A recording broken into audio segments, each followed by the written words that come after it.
स्वाभिमानी बूढ़ा एक दिलचस्प कहानी। सर वह देखो, वह जो सबसे आखिरी वाले टेबल पर बैठकर खाना खा रहा है ना, वह बुढ़ा आज पहली बार नहीं आया है।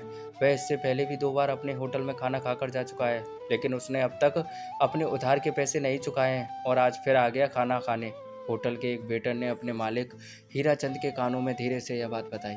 हीराचंद ने उस बूढ़े की तरफ एक नज़र दौड़ाई, उसे ध्यान से देखा और अपने कर्मचारी से पूछा, आज कितने का ऑर्डर दिया है उसने? सर वो भले ही उधार का खाता है, फिर भी वो कंजूस कभी और ज़्यादा का ऑर्डर नहीं करता है। आज भी उसने बाकी दिनों की तरह ही सब्जी रोटी मंगाई है, 50 रुपये बिल होगा उसका।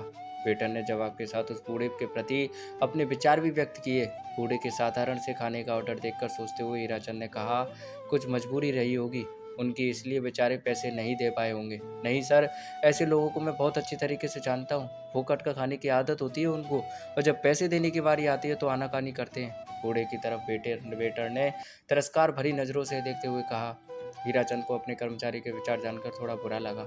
उन्होंने कहा, अच्छा ठीक है, तुम जाओ, मैं देखता हूँ क्या करना है। हीराचंद ने एक बार फिर उस बूढ़े की तरफ गौर से देखा। बुढ़ापे की वजह से चेहरे से चमक जा चुकी थी। हीराचंद इतनी दूर से भी महसूस कर पा रहा था। बड़े ही साधारण कपड़े पहने थे। उसने कुर्ता पजामा और कंधे पर गमछा डाल रखा था। अपना खाना खत्म कर वह बूढ़ा सीधा काउंटर की तरफ हीराचंद के पास आकर खड़ा हो गया और बोला, साहब कितना बिल हुआ मेरा? पहले का उधार जोड़कर बताइएगा। हीराचंद ने उसका पहले का और आज का बिल पहले से तैयार करके रखा था। बिल उसके हाथों में देते हुए हीराचंद बोला, 150 रुपये। बिना किसी सवाल के उसने अपने कुर्ते की जेब से 200 की नोट निकाली और हीराचंद के सामने काउंटर पर रख दी।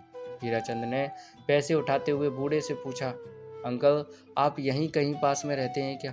नहीं बेटा, मेरा घर यहाँ से बहुत दूर है। उसने कहा, फिर आप अक्सर इतनी दूर खाना खाने कैसे आते हो? हीराचंद ने फिर से पूछा, मैं यहाँ पास के एक शॉप में लेखपाल का काम करता हूँ। जब जब मैं टिफ़िन नहीं लाता तब तब खाना खाने यहाँ पर तुम्हारे यहाँ आया जाया करता हूँ।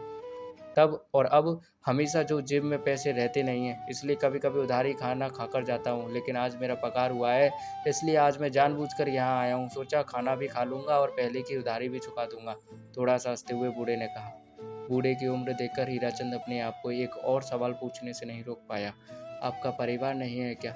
बूढ़ा बोला, है ना, बेटा बहू पोता पोती सब है और कई सारे रिश्तेदार भी, लेकिन जब तक मेरे हाथ पाँव सलामत है मुझे यह पसंद नहीं कि मैं बिना कुछ किए रोटी खाऊं। हाँ, शरीर में पहले जैसी ताकत नहीं रही अब, पहले जितनी मेहनत नहीं कर पाता हूँ, इसलिए लेखपाल का काम करता हूँ। बूढ़े आदमी की ईमानदारी और इतनी कठिन परिश्रम देखकर एक बार तो हीराचंद के मन में भी ख्याल आया कि उसने खाने के पैसे ना लिए जाएं।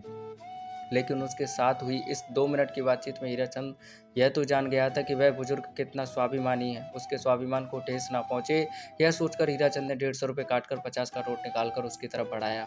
बूढ़े ने होटल में इधर उधर देखा और उसी जो उस कुछ देर पहले उसकी शिकायत हीराचंद से कर रहा था, वेटर की तरफ इशारा करते हुए हीराचंद से बोला, यह 50 रुपये टिप के तौर पर उस वेटर को दे देना, क्योंकि उसने हर बार बहुत प्यार से और अपने मन से मेरी सेवा की है, मुझे खाना परोसा है।